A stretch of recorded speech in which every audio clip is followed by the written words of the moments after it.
പാലക്കാട് ജില്ലാ പഞ്ചായത്തിൽ ഇത്തവണ മുസ്ലിം ലീഗിന് 10 സീറ്റിൽ മത്സരിക്കണമെന്നാണ് ഇപ്പോൾ ലീഗ് ആവശ്യപ്പെടുന്നത്. ജില്ലാ പഞ്ചായത്ത് മെമ്പറും യൂത്ത് ലീഗ് സംസ്ഥാന സെക്രട്ടറിയുമായ ഗഫൂർ കോൽക്കളത്തിലാണ് ഈ ആവശ്യം ഉന്നയിച്ച് രംഗത്തെത്തിയത്. നിലവിൽ 5 സീറ്റിലാണ് മുസ്ലിം ലീഗ് മത്സരിക്കുന്നത്.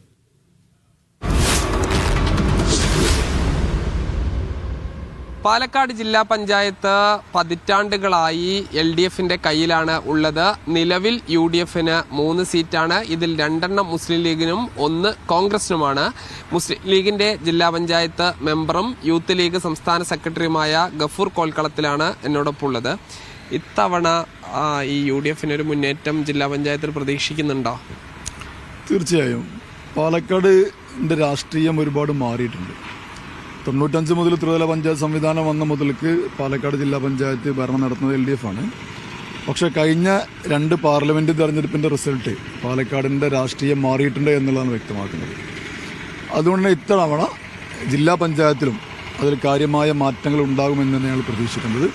അതിനനുസൃതമായിട്ടുള്ള തെരഞ്ഞെടുപ്പ് അജണ്ടകൾ നിശ്ചയിച്ച് തന്നെ UDFും മുസ്ലിം ലീഗും കോൺഗ്രസ് പാർട്ടിയും മുന്നോട്ട് പോകും. ഈ മുസ്ലിം ലീഗിന് 2 മെമ്പർമാരാണുള്ളത്. 5 സീറ്റിലാണ് മത്സരിക്കുന്നത്. നിങ്ങൾ കൂടുതൽ സീറ്റ് അവകാശവാദം ഉന്നയിക്കുന്നുണ്ടോ?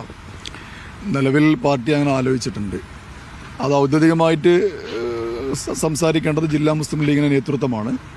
യൂത്ത് ലീഗ് എന്ന നിലയ്ക്ക് ഞങ്ങൾ ജില്ലാ മുസ്ലിം ലീഗ് നേതൃത്വമായി കൂടുതൽ സീറ്റ് വേണം ആവശ്യപ്പെടണമെന്ന ഡിമാൻഡ് വെച്ചിട്ടുണ്ട്. കൂടാതെ പാർട്ടിക്കും അങ്ങനെ ഒരു ആഗ്രഹമുണ്ട്. കഴിഞ്ഞ ജില്ലാ മുസ്ലിം ലീഗിന്റെ നേതൃ ക്യാമ്പിലും സമ്മേളനവുമായി ബന്ധപ്പെട്ട ചർച്ചകളിലുമൊക്കെ കൂടുതൽ സീറ്റ് വാങ്ങണം എന്നുള്ള ഒരു ഡിമാൻഡ് ജില്ലാ മുസ്ലിം ലീഗ് നേതൃത്വത്തിന് മുമ്പാകുണ്ട്. ജില്ലാ ലീഗ് നേതൃത്വം അത് UDF നേതൃത്വം മുമ്പാകെ സമർപ്പിക്കും. ചുരുങ്ങിയതൊരു 10 സീറ്റുകളെങ്കിലും മുസ്ലിം ലീഗിന് മത്സരിക്കണം എന്ന് തന്നെയാണ് മുസ്ലിം ലീഗിന്റെ നിലപാട് നിൽക്കുന്നത്. നിലവിൽ 5 സീറ്റിലാണ് മത്സരിക്കുന്നത്. 10 സീറ്റെങ്കിലും വേണമെന്നുള്ളതാണ്. തീർച്ചയായിട്ടും. കാരണം കോൺഗ്രസ് കഴിഞ്ഞാൽ പിന്നെ തൊട്ടടുത്ത ഏറ്റവും വലിയ കക്ഷി മുസ്ലിം ലീഗാണ്. പാലക്കാട് ജില്ലയിലെ മുസ്ലിം ലീഗിന്റെ വലിപ്പം പറയേണ്ടതില്ല. ഇപ്പോൾ അതിൻ്റെ ചരിത്രപരമായിട്ടുള്ള സമ്മേളനമാണ് പാലക്കാട് നടന്നത്. ബഹുമാനപ്പെട്ട മരക്കാർ മൗലവിയുടെ നേതൃത്വത്തിൽ ജില്ലാ മുസ്ലിം ലീഗിൻ്റെ വലിയ ഒരു സമ്മേളനം നടന്നു. മുസ്ലിം ലീഗിൻ്റെ ജനശക്തി എത്രത്തോളം ഉണ്ട് എന്ന് ബോധ്യപ്പെട്ടതാണ്. ഈ ഒരു സാഹചര്യത്തിൽ 10 കുറയാത്ത സീറ്റ് മുസ്ലിം ലീഗ് ആവശ്യപ്പെടും എന്ന് തന്നെയാണ് മുസ്ലിം ലീഗിൻ്റെ ഡിമാൻഡുള്ളത്. ഇപ്പോൾ ജില്ലാ പഞ്ചായത്തിൽ പ്രതിപക്ഷത്തെ ഏറ്റവും വലിയ കക്ഷി എന്നുള്ള മുസ്ലിം ലീഗാണല്ലേ? പ്രതിപക്ഷം എന്ന് പറഞ്ഞാൽ 3 പേരുണ്ടായിരുന്നത്. മുസ്ലിം ലീഗിൻ്റെ 2 അംഗവും കോൺഗ്രസിൻ്റെ 1 അംഗവുമാണ് ജില്ലാ പഞ്ചായത്തിൽ ഉണ്ടായിരുന്നത്. കഴിഞ്ഞ കാലങ്ങളിൽ ശക്തമായ ഇടപെടൽ നടത്തേണ്ടതായിട്ട് വിഷയങ്ങളിൽ ഇടപെടൽ നടത്തിയിട്ടുണ്ട്. ഒപ്പം പരമാവധി വികസനങ്ങൾ പിന്നെ ജില്ലയിൽ പ്രത്യേകിച്ച് ഞങ്ങളുടെ ഡിവിഷനിലേക്ക് നടപ്പിലാക്കാനും നേതൃത്വം കൊടുക്കാനും സാധ്യമായിട്ടുണ്ട്.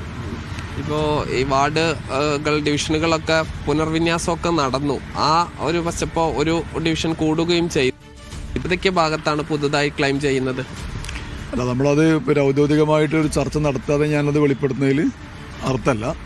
എന്തായാലും ജില്ലാ മുസ്ലിം ലീഗ് നേതൃത്വം ഞങ്ങളെ LGML local government members league എന്ന് പറയുന്ന മെമ്പർമാരുടെ സംഘടനയുടെ ജില്ലാ ഭാരവാഹിയാണ്. ഞങ്ങളത് കൃത്യമായിട്ട് പഠിച്ച് ജില്ലാ ലീഗ് കമ്മിറ്റി മുമ്പാകെ റിപ്പോർട്ട് സമർപ്പിക്കുന്നുണ്ട്. അപ്പോൾ അതുകൊണ്ട് ലീഗിന് പ്രത്യേകിച്ച് സ്വാധീനമുള്ള മേഖലകളായിട്ടുള്ള 10 ഡിവിഷനുകൾ തന്നെയാണ് ലീഗ് ചോദിക്കുന്നത്. ഈ പുനർവിന്യാസത്തിൽ ഒരുപക്ഷെ എന്താ സംഭവിച്ചെന്നറിയില്ല. സാധാരണ ഇടതുപക്ഷം വാർഡ് വിഭജനം നടത്തുമ്പോൾ അവർക്ക് അനുകൂലമായ രീതിയിലൊക്കെ വാർഡ് വിഭജനം നടത്താറുണ്ട്. പക്ഷേ ജില്ലാ പഞ്ചായത്ത് വിഭജനത്തിൽ UDFന് അനുകൂലമായിട്ടുള്ള ഒരുപാട് ഘടകങ്ങൾ വന്നിട്ടുണ്ട്. UDFനും മുസ്ലിം ലീഗിനും അനുകൂലമായിട്ടുള്ള ഒരു വിഭജനം എന്നാണ് ഞങ്ങൾ മനസ്സിലാക്കിയിട്ടുള്ളത്. ഇപ്പോൾ മറ്റ് തദ്ദേശ സ്ഥാപനങ്ങളിൽ ബ്ലോക്ക് പഞ്ചായത്ത്, ഗ്രാമപഞ്ചായത്ത് ഇതിലൊക്കെ ഈ കൂടുതൽ ഒരു പ്രാതിനിധ്യം ലീഗ് ആവശ്യപ്പെടും. അത് ഒഫീഷ്യലി പറയേണ്ടത് ലീഗാണ്. പക്ഷെ മെമ്പർമാരുടെ ഒരു ഡിമാൻഡ് അങ്ങനെ ഉണ്ട്. കാരണം എന്നും ഒരേ രീതിയിൽ തന്നെ നിൽക്കേണ്ടവരല്ലല്ലോ. മാത്രമല്ല കാലങ്ങൾ വ്യത്യസ്തമായിട്ട് UDFിലെ പ്രബല കക്ഷിയായിട്ട് മുസ്ലിം ലീഗ് മാറിയിട്ടുണ്ട്. മുസ്ലിം ലീഗിൻ്റെ അംഗബലവും ഒക്കെ മാറിയിട്ടുണ്ട്. സ്വാഭാവികമായിട്ടും അതിനനുസൃതമായിട്ടുള്ള ഒരു മാറ്റം പാർട്ടി ആഗ്രഹിക്കുന്നുണ്ട്. അത് UDFുമായിട്ട് വളരെ സൗഹാർദ്ദപരമായിട്ടുള്ള ചർച്ചയിലൂടെ പരിഹരിക്കാൻ ലീഗ് നേതൃത്വത്തിനും കോൺഗ്രസ് നേതൃത്വത്തിനും സാധ്യമാവും. എന്തായാലും പല പഞ്ചായത്തുകളിലും മുസ്ലിം ലീഗിന്റെ പഞ്ചായത്ത് പ്രസിഡന്റുമാരുണ്ട്. ഈ വലിയ സ്വാധീനം മണ്ണാർക്കാട്, പട്ടാമ്പി മേഖലയിൽ ഉൾപ്പെടെ മുസ്ലിം ലീഗിനുണ്ട്. ആ പശ്ചാത്തലത്തിൽ ജില്ലാ പഞ്ചായത്തിൽ ഉൾപ്പെടെ കൂടുതൽ സീറ്റുകൾ ആവശ്യപ്പെടും എന്നുള്ളതാണ് ജില്ലാ പഞ്ചായത്ത് മെമ്പർ കൂടിയായ ഗഫൂർ കോൽക്കളത്തിൽ പറയുന്നത്. സാജിദ് അജ്മൽ, മീഡിയ 1, പാലക്കാട്.